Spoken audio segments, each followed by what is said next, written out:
দিল্লি শহরের ভিতর যারা দিল্লিতে গেছেন, এই যে তাকিয়ে দেখুন কুতুব মিনার, নেক আমলের কত দাম, আল্লাহ রাব্বুল আলামিনের কাছে নেক আমলের কত দাম।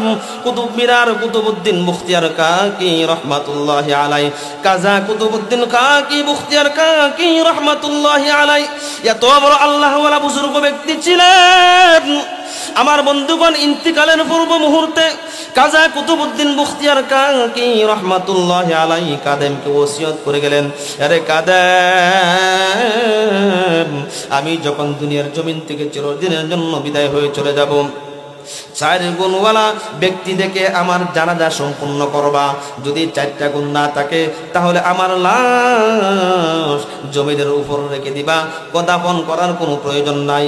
কাজা কুতুবউদ্দিন মুখতিয়ার কাকি রহমাতুল্লাহি আলাইহি ইন্তিকাল যখন করলেন, ইন্তিকালের পূর্বে লক্ষ লক্ষ হাজার হাজার লক্ষ লক্ষ মানুষ জামায়াতের জন্য উপস্থিত হয়ে গিয়েছে। কিন্তু দেখা যায় রে আমার বন্ধুগণ, কাদেম বলতেছেন 4 গুণওয়ালা যে ব্যক্তি ভারতবর্ষের ভিতর আছে তারা শুধু জানাজা পড়াইতে পারবেন। ওনার সন্তানকে বলে যায় নাই, কোনো মুহাদ্দিস সাহেবকে বলে যায় নাই, কোনো তাফসীর কারককে বলে যায় নাই, কোনো মসজিদের ইমাম খতিবকে বলে যায় নাই, কোনো রাজা বাদশাকে বলে যায় নাই। কয়টা গুণের কথা বলা হয়েছে? 4টা গুণের কথা বলা হয়েছে। খাজা কুতুবউদ্দিন মুখতিয়ার কাকি রহমাতুল্লাহি আলাইহি 1 নাম্বার গুণের কথা বলা হয়েছে, যার জীবনে আসরের ফরজের আগে 4 রাকাত সুন্নত নামাজ কাজা হয় নাই।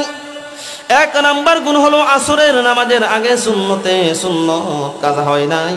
এমন একটা গুণ থাকতে হবে। 1 নাম্বার গুণ, আসরের নামাজের আগে সুন্নতে জায়দা 4 রাকাত সুন্নত কাজা হয় নাই তার জীবনে, এমন 1 নাম্বার গুণ।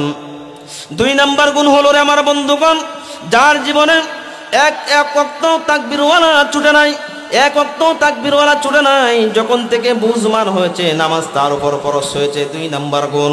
3 নাম্বার গুণ হলো রে আমার বন্ধুগণ, বুঝমান হওয়ার পর থেকে এই পর্যন্ত যার 1 ওয়াক্ত তাহাজ্জুদ কাজা নাই, আমার বন্ধুগণ তাহাজ্জুদ কাজা নাই। কয় নাম্বার গুণ? 3 নাম্বার গুণ। 4 নাম্বার গুণ হলো রে আমার বন্ধুগণ, উপযুক্ত বয়স থেকে শুরু করে আজীবন মরণ পর্যন্ত কোন বেগানা নারীর দিকে চোখ তুলে তাকাই নাই, নিজের চোখের হেফাজত করেছে, নিজের সতীত্বের হেফাজত করেছে, কোনো বেগানা নারীর দিকে তাকাই নাই। কয়টা গুণ? 1টা না 4টা গুণ। কয়টা গুণ? আর আমার আর আপনার নারায়ণগঞ্জের মুসলমান কয়টা গুণ আছে বলেন তো একটু দেখি। এই 4 গুণের গুণান্বিত যে থাকবে তাকে দিয়ে আমার জানাজা পড়াইবা। আর যদি 4 গুণে গুণান্বিত না থাকে, আমার লাশ যদি আদার কিছু হয়ে যায়, দিনের পর দিন চলে যাবে, কিন্তু দরকার নাই দাফন করার, জানাজা পড়ার। কাজা মুখতিয়ার কাকি রহমাতুল্লাহি আলাইহি, কুতুবউদ্দিন মুখতিয়ার কাকি রহমাতুল্লাহি আলাইহি 4টা কথার কথা বলেছেন, 4টা আমলের কথা বলেছেন। এই বন্ধুগণ, মাঠের ভিতর হাজার হাজার লক্ষ লক্ষ মানুষ জমায়েত হয়ে গেছে।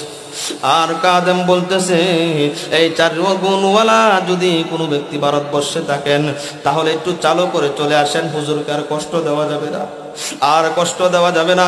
পিছন থেকে একটি সাদা রুমাল পরিহিত একটা লোক, আল্লাহর বান্দা, মাথা ঘুরে মহিলাদের মতো ঘুমটা দিয়ে মাথা ঘুরে, তারপরে পিছন দিকে ভিতর দিকে রাস্তা পাক করে করে লাশের পাশে গিয়ে বলতেছে, আইরে মুখতিয়ার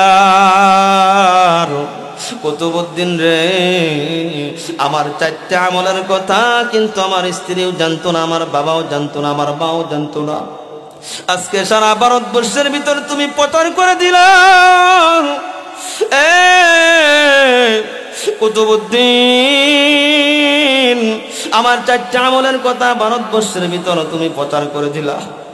এই জন্য রে মুসলমান ভাইরা, আমার তৎকালীন সময়ের এমন একজন ব্যক্তি ছিল যে ভারতবর্ষকে শাসন করত, বাদশাহ শামসুদ্দিন আলতামাস রহমাতুল্লাহি আলাইহি ভারতের প্রেসিডেন্ট ছিলেন সেই যুগে, সেই কালে। সুবহানাল্লাহ। আর আমাদের বর্তমানের প্রেসিডেন্টদের অবস্থা, সরকারদের অবস্থা দেখলে মুখ দিয়া বমি আসে, ঠিক কিনা বলেন? এই কথা বলেন না কেন, ঠিক কিনা? মুখ দিয়া বমি আসে, ঠিক কিনা বলেন? আল্লাহ তাআলা তাদেরকে রাষ্ট্র পরিচালনা করেছে, রাষ্ট্রের নেতৃত্ব দিয়েছে, এবং কি 4 গুণে গুণান্বিত আল্লাহ রাব্বুল আলামিন করেছেন। কত দিলওয়ালা, কত আমলওয়ালা। এই জন্য আল্লাহ রাব্বুল আলামিন বলেন, ইন্নাল্লাযীনা আমানু ওয়া আমিলুস সালিহাতি কানাত লাহুম জান্নাতুল ফিরদাউসি নুজুলা। নিশ্চয়ই যারা ঈমান আনবে, নেক আমল করবে, আল্লাহ রাব্বুল আলামিন ঈমান আনার কারণে, নেক আমল করার কারণে জান্নাতুল ফিরদাউসের মালিক বানায় দিবেন, জান্নাতুল ফিরদাউসের মেহমানদারি করাবেন। আমরা জান্নাতে যাইতে চাই কি চাই না? দুটি হাত তুলে দেখাই। যাইতে চাই কি চাই না? আল্লাহ তুমি সকলকে জান্নাতের মেহমান হিসাবে কবুল করিও। লিল্লাহি তাকবীর, লিল্লাহি তাকবীর। আল্লাহ তুমি মাদ্রাসাকে কবুল করো, মঞ্জুর করো। 2 দিন বিবি মাহফিল। আয় আল্লাহ, আজকে প্রথম দিন, আমার মতো অদম গুনাহগার আমি কিছু কথা বলেছি, আল্লাহ তাআলা সর্বপ্রথম যেন আমাকে বুঝা এবং আমল করা তৌফিক দে। তারপরে আমার সম্মানিত শ্রোতাদেরকে আল্লাহ তাআলা যেন প্রতিটা কথার উপর আমল করার মতো তৌফিক দে। সকলে বলে আমিন। ওয়া আখির দাওয়ানা আনিল হামদুলিল্লাহি রাব্বিল আলামিন।